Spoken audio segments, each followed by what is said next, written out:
ದಕ್ಷಿಣ ಗೋವರ್ಧನಗಿರಿ ಹಿಮವದ್ಗೋಪಾಲ ಸ್ವಾಮಿ ದೇವಸ್ಥಾನ ಪುರಾಣ ಪ್ರಸಿದ್ಧ ಐತಿಹಾಸಿಕ ಸ್ಥಾನಗಳಲ್ಲಿ ಒಂದಾದ ಶ್ರೀಮೋದ್ಗೋಪಾಲ ಸ್ವಾಮಿ ದೇವಸ್ಥಾನ.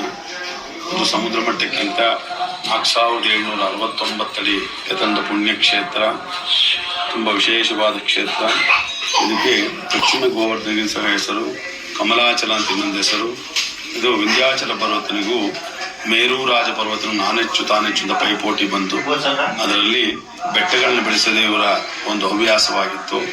ಈ ವಿಂಧ್ಯಾಚಲ ರಾಜ ಇಲ್ಲಿ ಪಕ್ಕದಲ್ಲಿ ಗುಂಡ್ಲುಪೇಟೆ ಅಂತ 2000 ಅಡಿ, ಅಲ್ಲಿಂದ ಇಲ್ಲಿ 10 ಮೈಲಿ ದೂರದಲ್ಲಿರ್ತಕ್ಕಂಥ ಬೆಟ್ಟ 4769 ಅಡಿ ಎತ್ತರ ಗೋದಾಕಾರ ಬೆಳೀತಾ ಇದೆ.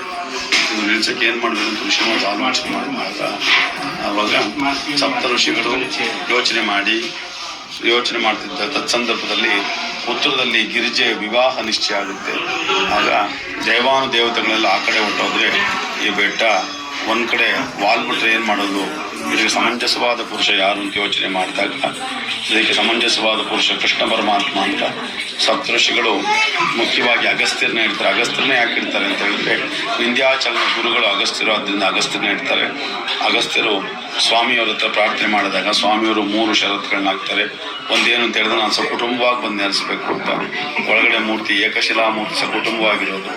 ಎರಡನೇದು ನನಗೆ ಉತ್ತರದಿಂದ ಬರ್ತೀನಪ್ಪ, ಯಾವಾಗಲೂ ಹಿಮದಿಂದ ಕೂಡಿರಬೇಕು ಅಂತ. ಬಸ್ಗೆ ವರ್ಷದ ಎಲ್ಲಾ ಕಾಲದಲ್ಲಿ ಇಲ್ಲಿ ದೇವರ ಶಿರೋಭಾಗದಲ್ಲಿ ದ್ವಾರದಲ್ಲಿ ಒಂದೊಂದು ಹನಿ ಹಿಮ ಬೀಳ್ತಾ ಇರ್ತದಕ್ಕೆ ಹಿಮವತ್ ಗೋಪಾಲ ಅಂತ ಕರೆಯೋದು. ಮತ್ತೆ ಹೊರಗಡೆನೂ ಸಹ ಒಳಗಡೆ ಹಿಮಗಳು ಮುಚ್ಕೊಂಡಿರುತ್ತೆ, ಮುಂಚಿನ ವಾತಾವರಣ ಜಾಸ್ತಿ ಇರುತ್ತೆ. ಇವ್ರನ್ನ ಹಿಮವತ್ ಗೋಪಾಲ ಅಂತ. 3ನೇ ಷರತ್ತೇನು ಅಂತ ಹೇಳಿದ್ರೆ ನನಗೆ ಪ್ರತಿನಿತ್ಯ ಸಪ್ತಋಷಿಗಳ ಪೂಜೆ ಆಗಬೇಕು ಅಂತ. ಇವತ್ತು ಸಹ ಅಗೋಚರವಾಗಿ ಸಪ್ತಋಷಿಗಳು ಒಂದು ಪೂಜೆ ಮಾಡ್ತಾರೆ ಅಂತ ಇಲ್ಲಿ ಪ್ರತಿನಿತ್ಯ ದೇವರು ನೋಡ್ತಾ ಇದ್ರೆ ವಿಗ್ರಹ ನೀವು ನೋಡಿದ್ರೆ ಭಾಸ ಆಗುತ್ತೆ. ಏನೋ 6 ತಿಂಗಳು ವರ್ಷ ಆಗಿ ದ್ವಾಪರಯುಗ ಅಂತ್ಯದಲ್ಲಿ ಪ್ರತಿಷ್ಠೆ ಆಗಿರ್ತಕ್ಕಂಥ ಮೂರ್ತಿ. ಹೀಗೆ ಈ ದೇವರ ಪ್ರತಿಷ್ಠೆ ಆಗಿತ್ತು. ಇದಾದ ನಂತರದಲ್ಲಿ ಇದೆಲ್ಲ ಹೊಯ್ಸಳರ ಕ್ಷೇತ್ರ. ಇಲ್ಲಿ ಅವ್ರ ಹತ್ರ ಸಣ್ಣ ಸಣ್ಣ ಸಾಮಾನುಗಳು ಇದ್ರು, ಕೋಟೆ ಅಂತ ಇದ್ರು, ಗುಂಡ್ಲುಪೇಟೆ ಮೂರನ್ನು ಒಂದು ಪಾಳ್ಯಗಾರರು ಮಾಧವ ಢಣಾಯಕ, ಪೆರುಮಾಳ್ ಢಣಾಗಿ ಮಾಧವ ಢಣಾಯಕ ಹೊಯ್ಸಳರ ಒಂದು ರಾಜ್ಯದಲ್ಲಿ ಕಪ್ಪ ಕಾಣಿಕೆ ಕೊಟ್ಕೊಂಡು ಮಾಡ್ತಾ ಇದ್ದ ಚೋಳರ ಸಾಮಂತನು. ಹೀಗಿರ್ಬೇಕಾದ್ರೆ ಇವನು ಒಂದ್ಸತಿ ರತ್ನಾಂಬಿಲಿ ಮಣಿಗೆ ಯೋಚನೆ ಮಾಡ್ತಿರ್ಬೇಕಾದ್ರೆ ಇವನಿಗೆ ಸಂತಾನ ಇರೋದಿಲ್ಲ. ಅವಾಗ ಏನಪ್ಪ ಇಂಥ ಒಂದು ಒಳ್ಳೆ ಕ್ಷೇತ್ರಗಳು ಇಲ್ಲಿ ನೋಡಿದ್ರೆ ಹಿಮವದ್ ಗೋಪಾಲ, ಇಲ್ಲಿಂದ ಮುಂದಕ್ಕೆ ಹೋದ್ರೆ ಸ್ಕಂದಗಿರಿ ಪಾರ್ವತಿ ದೇವಸ್ಥಾನ ಇದೆ, ಅಲ್ಲಿಂದ ಒಂದು ವ್ಯಾಘ್ರಾಚಲೇಶ್ವರ ಅಂತ ವೆಂಕಟೇಶ್ವರನ ದೇವಸ್ಥಾನ ಇದೆ. ಮತ್ತೆ ಸಮತೋಲನದಲ್ಲಿ ನೋಡ್ಕೊಂಡು ಹೋದ್ರೆ ಮಠದಲ್ಲಿ ಅಂಗಳ ಅಂತ ಬರೋದಾಗಿದ್ದಲ್ಲಿ ವರದಾಭಿಯ ವರದರಾಜ ಇದ್ದಾನೆ. ಗುಂಡ್ಲುಪೇಟೆಗೆ ಹಳೆ ಹೆಸರು ವಿಜಯಪುರ ಅಂತ ವಿಜಯನಾರಾಯಣ ಇದ್ದಾರೆ. ಪಂಚನಾರಾಯಣ ಕ್ಷೇತ್ರಗಳಲ್ಲಿ ಒಂದು ನಾರಾಯಣ ಕ್ಷೇತ್ರ ಇದು ವಿಜಯಪುರ ಅಂತ, ವಿಜಯನಾರಾಯಣ ಇದ್ದಾರೆ. ಅಲ್ಲಿಂದ ಒಂದು ತ್ರಿಪುರ ಸುಂದರಾಂಬ ಮತ್ತು ರಕಣಾಂಬಿಲಿ ಅವರ ರಾಜಧಾನಿಯಲ್ಲಿ ಅಂಡೇ ಗೋಪಾಲಕೃಷ್ಣ ಮತ್ತು ವೀರಭದ್ರ ಲಕ್ಷ್ಮೀ ವರದರಾಜ ಇದ್ದಾರೆ. ಇಂತಹ ಒಂದು ಕ್ಷೇತ್ರ ನಾನು ಪಾಳ್ಯಗಾರ್ತನೆಯಿಂದ ಮಾಡ್ತಿದ್ದನು. ಸಂತಾನಗಳು ಅಂತ ಯೋಚನೆ ಮಾಡಿದಾಗ ಅವನಿಗೆ ಸ್ವಪ್ನವಾಗುತ್ತೆ, ನಿನ್ನ ಪೂರ್ವಾಜಿತ ಕರ್ಮದಿಂದ ನಿನಗೆ ಸಂತಾನ ಇಲ್ಲಪ್ಪ, ನೀನು ಅಲ್ಲಿ ಬೆಟ್ಟದಲ್ಲಿ ಬಂದು ದರ್ಶನ ಮಾಡಿ. ಇದು ಶುಕ್ರ ಗ್ರಹ ಸ್ಥಾನ ಅಂತ ಇನ್ನೊಂದು ಹೆಸರು. ಇದು ಸಮುದ್ರ ಮಟ್ಟಕ್ಕಿಂತ 4769 ಅಡಿ ಕ್ಷೇತ್ರ. ಇಲ್ಲಿ ಒಂದೊಂದು ಕಡೆ ಒಂದು ಗ್ರಹ ಪಾರ್ವೆ ಇದೆ, ಶುಕ್ರ ಗ್ರಹನ ಪಾರ್ವೆ ಇದೆ. ಇಲ್ಲಿ ಈ ಕ್ಷೇತ್ರದಲ್ಲಿ ದರ್ಶನ ಮಾಡಿ ಗಾಳಿ ಸೌದ್ರೇನೆ ಗ್ರಹ ದೋಷ ಆಗುತ್ತೆ ಅಂತ ಪ್ರತೀತಿ. ಇದಕ್ಕೆ ಶುಕ್ರ ಗ್ರಹ ಸ್ಥಾನ ಅಂತ ಸಹ ಇದಕ್ಕೆ ಹೆಸರು. ಹೀಗಿರ್ಬೇಕಾದ್ರೆ ಇಲ್ಲಿ ಬಂದು ನೀನು ಆ ಗಾಳಿ ಸೌದು, ಇಲ್ಲಿ ದೇವಸ್ಥಾನ ಸುತ್ತ 77 ಕೊಳಗಳಿದೆ, ಒಂದೊಂದು ಕೊಳಗೂ ಒಂದೊಂದು ಹೆಸರು. ಹಂಸ ತೀರ್ಥ ಅಂತ ಹೇಳ್ತೀವಿ. ಅಲ್ಲಿಗಾಗಿ ಸ್ನಾನ ಮಾಡಿದ ತಕ್ಷಣ ಪಾಪ ವಿಮೋಚನೆಯಾಗಿ ಹಂಸ ಪಕ್ಷಿಯಾಗಿ ಹೊಟ್ಟೋಯ್ತು. ಆವತ್ತಿನಿಂದ ಇವತ್ತಿನವರೆಗೆ ಬಿಡೋದು ಒಂದು ಕಾಗಿನ ಬರಲ್ಲ. ಹಂಸ ತೀರ್ಥ ಅಂತ ಕರಿತೀವಿ. ಅದಕ್ಕೇನೆ ಅಷ್ಟತೀರ್ಥ ಅಂತ ಕರಿತೀವಿ. 8 ತೀರ್ಥಗಳಲ್ಲಿ ಸಂಗಮ ಆಗುತ್ತೆ. ತಿರುಪತಿಲಿ ನೀವು ಕೇಳಿರೋದು ಪಾಪ ವಿನಾಶಿನಿ ಒಂದು ಕೊಳ, ಅದರದ್ದು ಮೂಲ ಇಲ್ಲಿ ಹುಟ್ಟಿ ಅಲ್ಲಿ ಹೋಗಿ ಬೀಳುತ್ತೆ ಅಂತ ಪುರಾಣಗಳು ಪಾಪ ವಿನಾಶಿ ಅಂತ ಕರಿತೀವಿ. ದೇವಸ್ಥಾನದಿಂದ 1 ಕಿಲೋಮೀಟರ್ ಅಷ್ಟು ಒಂದು ಬಂಡೆ ಇದೆ.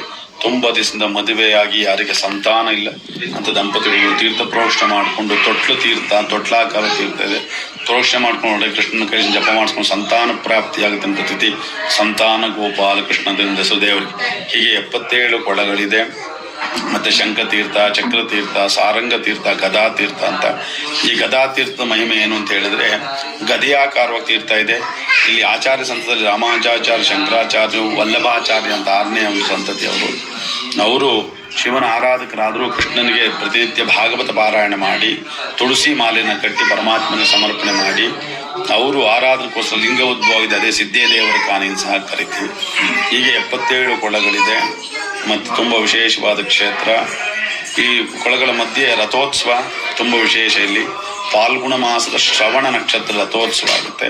ಆ ರಥ ಏನು ಅಂತ ಹೇಳಿದ್ರೆ ನೀವೆಲ್ಲೂ ನೋಡಿರಲ್ಲ, ಎಲ್ಲ ಊರಲ್ಲೂ ಹಗ್ಗ ಅಥವಾ ಚೈನಲ್ಲಿ ಎಳಿತಾರೆ. ಇಲ್ಲಿ ಒಂದು ಬಳ್ಳಿಲಿ ಎಳೆಯೋದು, ಗಿಡದಲ್ಲಿ ಬಿಡ್ತಕ್ಕಂತಹ ಬಳ್ಳಿ, ಅದು ವಿಶೇಷ ಏನು ಅಂತ ಈಗ ಹೇಳ್ತೀನಿ.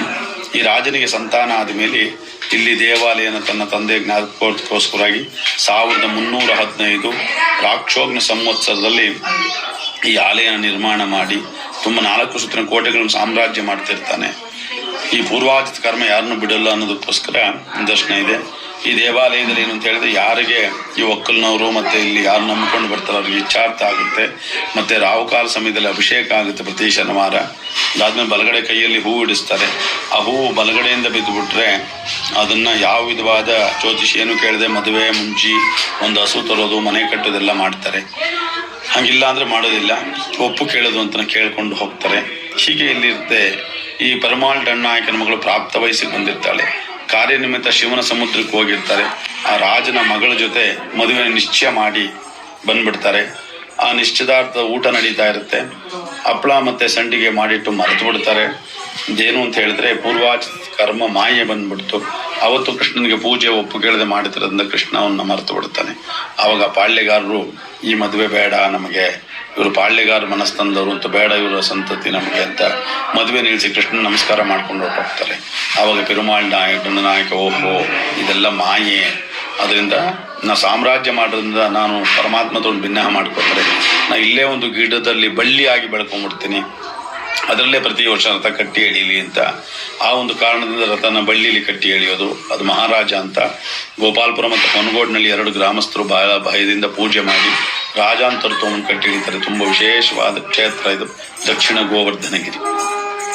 ಮತ್ತೆ ನನ್ನ ಹೆಸರು ಗೋಪಾಲಕೃಷ್ಣ ಭಟ್ರು. ಇದು ಮುಜರಾ ಇಲಾಖೆ ದೇವಸ್ಥಾನ, ಅರಣ್ಯ ಇಲಾಖೆ ಇದು ಒಳಪಟ್ಟಿರುತ್ತೆ. ರಿಸರ್ವ್ ಫಾರೆಸ್ಟ್ ಕೆಳಗಡೆ ಫಾರೆಸ್ಟ್ ಗೇಟ್ ಇದೆ. ದಯವಿಟ್ಟು ನಿಮ್ಮ ಎಲ್ಲ ವಾಹನಗಳನ್ನ ಅಲ್ಲಿ ನಿಲ್ಲಿಸ್ಬಿಟ್ಟು ದೇವರ ದರ್ಶನಕ್ಕೆ ಬನ್ನಿ. ಯಾವ ವಿಧವಾದ ದಯವಿಟ್ಟು ಪ್ಲಾಸ್ಟಿಕ್ ಬಾಟ್ಲಾಗಲಿ ಪ್ಲಾಸ್ಟಿಕ್ ಆಗಲಿ ದಯವಿಟ್ಟು ಮೇಲೆ ತರಬೇಡಿ. ಇಲ್ಲಿ ಪ್ರಾಣಿ ಸಂಕುಲನೂ ಒಂದು, ಪರಿಸರನೂ ಒಂದು ದೇವತೆ. ಆ ಪರಿಸರನ ಎರಡನ್ನೂ ನಾವು ಕಾಪಾಡೋ ಒಂದು ಉದ್ದೇಶದಿಂದ ನಾವು ಆ ಪರಿಸರನ ಉಳಿಸ್ಕೊಂಡಿರೋದ್ರಿಂದಲೇ ನಮಗೆ ಇಲ್ಲಿ ಅಳಿಬೆಳಕಲ್ಲಿ ತುಂಬ ವಿಶೇಷವಾದ ಒಂದು ಕ್ಷೇತ್ರನ ಹತ್ತಿರದಲ್ಲಿ ನಾವೆಲ್ಲ ಇಟ್ಕೊಂಡಿದ್ದೀವಿ. ನಾವು ತುಂಬ ಶ್ರೀಮಂತರು ಅಂದು ದಯವಿಟ್ಟು ಭಕ್ತರುಗಳು ಇದಕ್ಕೆ ಸಹಕರಿಸಬೇಕು ಅಂತ ನಾನು ಕೇಳ್ತೀನಿ. ಧನ್ಯವಾದ. ಶುಭ.